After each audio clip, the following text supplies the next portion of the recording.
Good morning. তো চলো আজকে আমরা যাচ্ছি কোনারক মন্দিরে। তো এখন রুম হয়ে গেছে পরিষ্কার করা,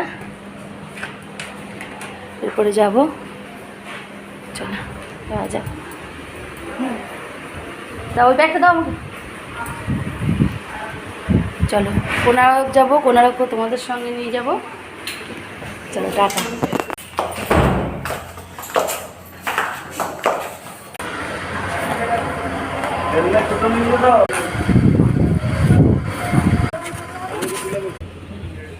बीच पकड़ो रखो चार